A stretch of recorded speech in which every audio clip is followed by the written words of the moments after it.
Ele é juiz federal, setor criminalista, mas também já esteve no setor eleitoral, e é isso que eu quero conversar. Doutor Roberto Veloso, me diga uma coisa. Essa fiscalização em cima das campanhas, que é uma eleição nova, essa de 2018, esse risco do Caixa 2, o medo do Caixa 2, a inevitabilidade do Caixa 2 tem que acontecer, porque não tem dinheiro para a campanha. Eu não sei como é que eles vão resolver. O senhor acha que essa campanha vai acontecer normalmente ou ela vai ser uma campanha que vai ter uma carrada de processos chegando no judiciário? É muito boa a sua pergunta. Eu, inclusive, tenho falado a respeito disso. Veja, o senhor agora mesmo falou que já está na vida do jornalismo já há bastante tempo e quando eu toquei na questão do assunto dos jornais, então eu vou dar outro dado. Diga. Em relação a 1988, e que o senhor poderá lembrar também.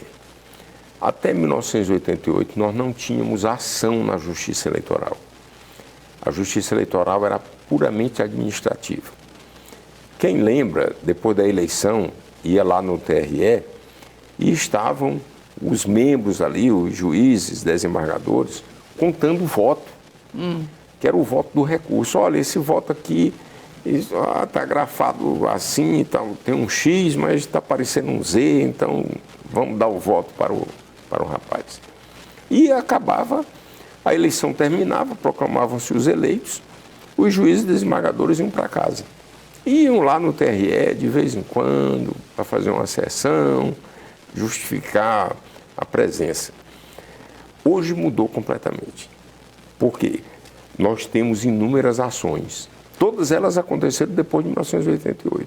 A ação de impugnação de mandato eletivo, a ação de captação ilícita de sufrágio, a ação de captação ilícita de recursos para a campanha,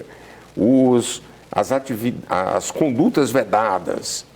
Nós tivemos também o descumprimento das regras da Lei 9.504. Então, aquela justiça administrativa que nós tínhamos antes de 1988 passou a ser uma justiça jurisdicional. Mas, olha como é interessante isso. É que o judiciário se transformou no terceiro turno das eleições. Sim. As eleições tinham o primeiro turno, tinham o segundo turno e o terceiro turno era lá no TRE. Lá no TRE nós vamos discutir o terceiro turno. E quando o candidato era cassado, a jurisprudência do Tribunal Superior Eleitoral era dar o voto dar o cargo para o segundo colocado. Então era maravilha. O que o segundo colocado fazia? Fiscalização. Bota câmeras, bota gente para fotografar, bota pessoa para ir pedir dinheiro, um pede o dinheiro e o outro fotografa, o outro grava. Então, criando-se as provas. Por quê? Porque se o candidato que mandou fazer isso, ele não fosse eleito, entrava na justiça e tomava o mandato do segundo. Aí o terceiro entrava contra o segundo, então virava essa bola de neve. O Tribunal Superior Eleitoral, acertadamente, a minha posição sempre foi essa também, e eu parabenizo o Tribunal Superior Eleitoral por isso. Disse não, cassou o mandato do primeiro, tem que haver nova eleição. É o caso agora. Mas isso nos 2 primeiros anos. Não, agora nós temos Bacabal. Bacabal, tivemos agora o Tocantins. Então o TSE tem dito que deve haver eleição. Então, se for por matéria eleitoral, não por outra matéria. Às vezes o processo começa na campanha já. Começa na campanha. Então o que isso gera? Vai gerar novos processos. A sua previsão ela está corretíssima. Em razão disso, todo mundo está de olho no outro. Então, o que é que o candidato está fazendo? está comprando voto, ou ele sendo autoridade pública, ele está praticando uma conduta vedada, vamos filmar, vamos fotografar, para que depois da eleição nós entremos com a ação para tomar o mandato. Mas agora, pelo menos, essa posição do TSE, ela estava sendo muito válida, porque ela diz, tem que haver nova eleição. Então, o povo tem que ser chamado para votar novamente. Doutor, veja bem, o senhor fala em reforma, o senhor fala em eleições. Você é contra o segundo mandato, a reeleição do Executivo? Ou seria um mandato um ano maior, 2 anos maior, sem reeleição? A reeleição com a pessoa no mandato, ela não está boa. É difícil perder, né? É difícil perder. Ela não está boa. O Fernando Henrique, agora eu vou citar, eu vou referenciar alguém que foi o autor, foi o maior defensor da reeleição, que foi o Fernando Henrique. Eu assisti agora há pouco uma entrevista do Fernando Henrique e ele disse isso. Ele disse, olha, se houver eleição tem que ser fora do mandato. Mas, de fato, isso não tem acontecido.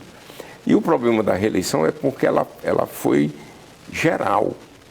Reeleição para presidente da República, reeleição para governador e reeleição para prefeito.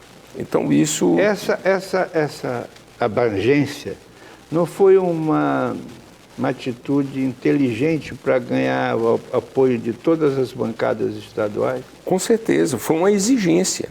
Na verdade, foi uma exigência, porque a proposta original era só de presidente. Mas ela foi ampliada justamente para fazer a negociação e possibilitar... E ganhar apoio de todos os estados. Ganhar apoio de todos os estados. Agora, veja, foi excelente a sua pergunta. Nos Estados Unidos, porque a pessoa pode dizer, Veloso, mas lá nos Estados Unidos é possível a reeleição. Com ele no mandato, com ele lá dentro da Casa Branca. Com ele no mandato, mas depois ele não pode ser mais nada. Depois, o presidente da República nos Estados Unidos, ele pode se candidatar à reeleição, mas depois ele não pode ser mais nada. Nem vereador. Ele não pode ser mais nada. Você acha que isso deveria ser implantado no Brasil? Seria uma boa. Doutor, me diga uma coisa, o que o senhor acha dessa aposentadoria doida de um legislativo? Um deputado fica lá 8 anos e sai com uma aposentadoria que um operário passa 25 para receber menor. O que o senhor acha disso? Existem muitas disparidades no nosso sistema. O nosso sistema ele precisa ser, de fato, melhorado. Não só nisso, mas existem outras tantas situações que precisam ser melhor pensadas. Infelizmente, o judiciário não pode meter a colher nisso, né, doutor? Ou pode? Não, é aquilo que eu estava dizendo. Como isso está regulado por lei, a Constituição ela diz, né, que a lei ela não poderá ferir o direito adquirido, a coisa julgada e o ato jurídico perfeito. Então, isso também é uma determinação para o juiz. Agora, o Supremo Tribunal Federal, tudo pode. O Supremo Tribunal Federal, tudo pode. É tanto que o Supremo autorizou o aborto do anencéfalo sem que a lei prevesse. Né? O Supremo autorizou o casamento homoafetivo sem que a lei prevesse. Sem que a lei... Então, o Supremo Tribunal Federal pode tudo. De fato, essa é uma verdade. A partir do momento que nós temos... E é por isso que é uma também das razões que nós somos a favor do fim do foro privilegiado. E a segunda instância? Prende depois da segunda ou da condenação da segunda instância ou espera o trânsito em julgado? Não. É preciso que se garanta o início do cumprimento da pena após o julgamento em segunda instância. É preciso. Por quê? Porque não vai adiantar acabar o foro privilegiado e o início da pena não começar após o julgamento em segunda instância. A emenda será pior do que o soneto, porque o deputado federal ele volta para a primeira instância, mas ele só poderá ser preso depois do trânsito em julgado. Ou seja, vai correr tudo novamente até o Supremo julgar. Então, imagine a demora que isso vai ser. Porque um advogado hábil pega um processo e leva Durante muitos anos. Nós temos exemplos. O Luiz Estevão é um exemplo negativo. Doutor, amanhã vai ser julgado um pedido de anulação da prisão do Lula. O senhor faz uma ideia do que pode chegar a acontecer? Será que nega isso? Não, quando eu fui presidente da AJUF, da Associação dos Juízes Federais do Brasil, eu tive a oportunidade de me manifestar a respeito disso. E o manifesto que eu tenho, a minha posição, é de que o ex-presidente Lula teve direito a todos os meios de defesa possíveis.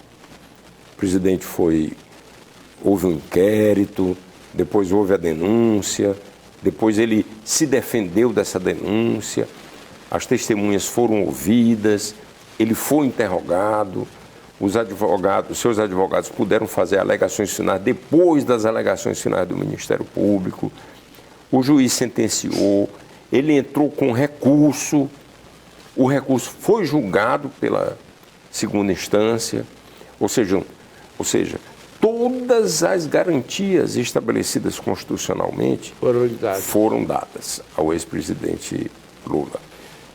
Doutor, infelizmente, mas infelizmente mesmo, nosso tempo esgotou. Vamos deixar, já não é uma pré-candidatura, uma pré-marcação, uma nova entrevista. E, por favor, o senhor tem aí 30 segundos, fale com os maranhenses. Eu quero deixar meu abraço a todos. Eu amo o Maranhão, aqui é a terra da minha esposa, a terra dos meus filhos. E aqui foi que eu comecei minha carreira profissional, fui promotor de justiça, depois juiz federal. Aqui é a minha residência, então é sempre um prazer estar em volta dos maranhenses e conversando sobre as coisas também do Maranhão. Obrigado. E obrigado ao senhor pela sua presença que nos agradou e honrou. E às senhoras e senhores que nos assistiram, muito obrigado. Boa noite, até outra terça.